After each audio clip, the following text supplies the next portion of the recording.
இயேசு கிறிஸ்துவின் நாமத்தினாலே இந்த மதிய வேளையிலே உங்களை அன்போடு கூட வாழ்த்துகிறேன். குயவனே என்ற நிகழ்வின் அடிப்படையிலே அன்பு என்ற வார்த்தையை நாம் தியானித்து கொண்டிருக்கிறோம். இன்றைக்கும் யோசுவாவின் புஸ்தகம் 23ஆம் அதிகாரம் 11ஆம் வார்த்தையிலே நாம் வாசிக்கின்ற போது, ஆகையால் உங்கள் தேவனாகிய கர்த்தரில் அன்பு கூறும்படி உங்கள் ஆத்துமாக்களை குறித்து மிகவும் எச்சரிக்கையாயிருங்கள் என்ற ஒரு வசனத்தை நாம் இங்கே வாசிக்கிறோம்.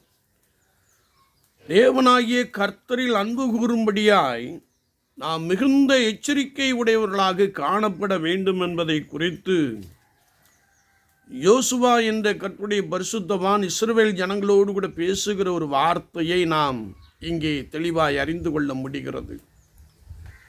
யோசுவா வயது சென்றபோது இஸ்ரவேலின் மூப்பரையும் தலைவரையும் நியாயாதிபதிகளையும் அதிபதிகளையும் மற்றெல்லாரையும் அழைப்பித்து அவர்களை நோக்கி சொன்ன வார்த்தை என்னவென்றால், இம்மட்டுமாய் ஆண்டவர் உங்களோடு கூட இருந்து உங்களை நடத்தி வந்தார்.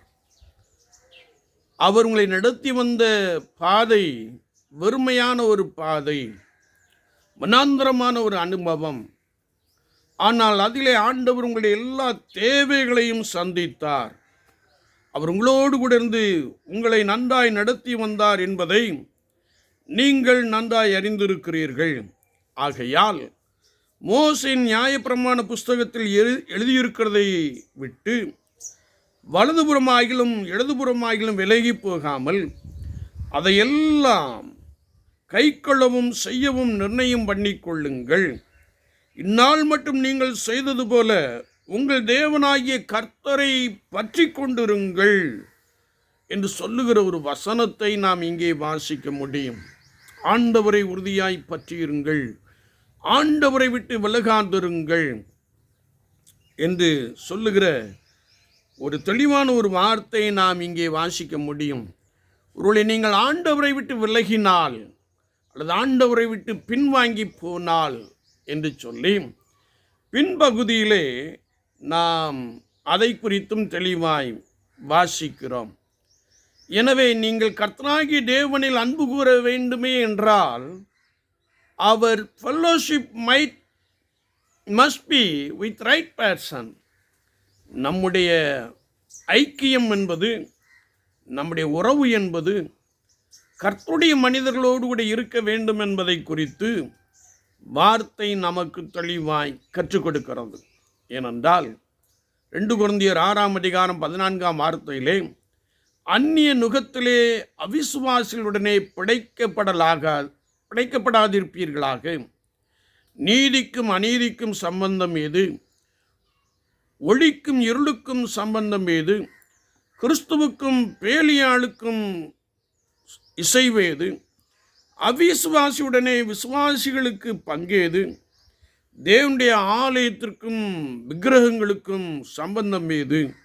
ஆகையால் நீங்கள் அவர்கள் நடுவிலிருந்து புறப்பட்டு பிரிந்து போய் அசுத்தமானதை தொடாதிருங்கள் என்று கர்த்தர் சொல்லுகிறார்.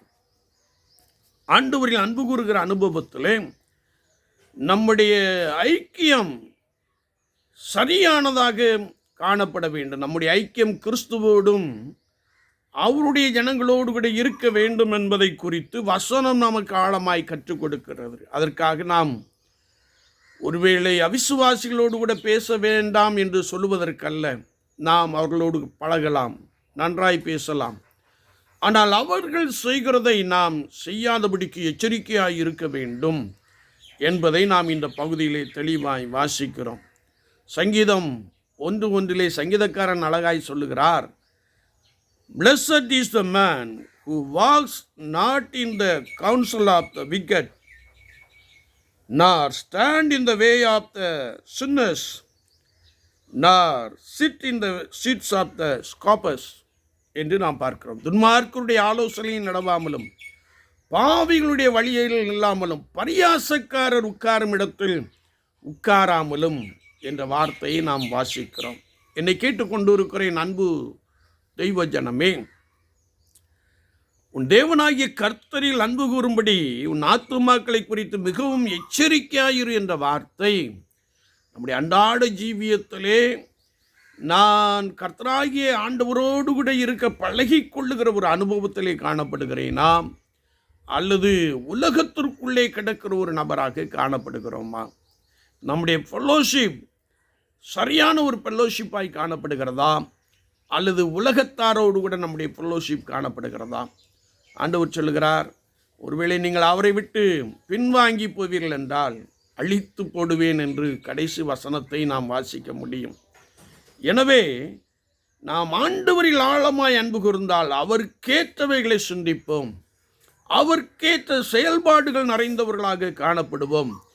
பிரித்தெடுக்கப்பட்ட அனுபவத்திலே நாம் சரியாய் நிலைத்திருப்போம்.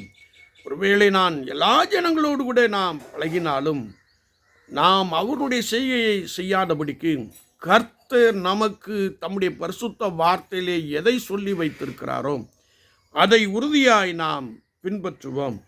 மெய்யாகவே நான் ஆண்டவரில் அன்பு கூறுகிறேன் என்பதை உலக வாழ்க்கையிலே அநேகருக்கு முன்பதாக வெளிப்படுத்துகிற ஒரு நபராக காணப்படுவோம். எனவே நீங்கள் கர்த்தராகிய இயேசு கிறிஸ்துவில் ஆழமாய் அன்பு கூறுகிறீர்களா, அல்லது இன்னும் உலகத்திற்குள்ளே இருக்கிறீர்களா? சற்று நம்மை நிதானித்து ஆராய்ந்து பார்ப்போம். நான் அவரோடு கூட இருப்போம், அவர்களுடையவர்களோடு கூட இருப்போம். கர்த்தருடைய நாமம் மகிமைப்படும். கர்த்தர் உங்களை ஆசீர்வதிப்பாராக. ஆமீன், ஆமீன்.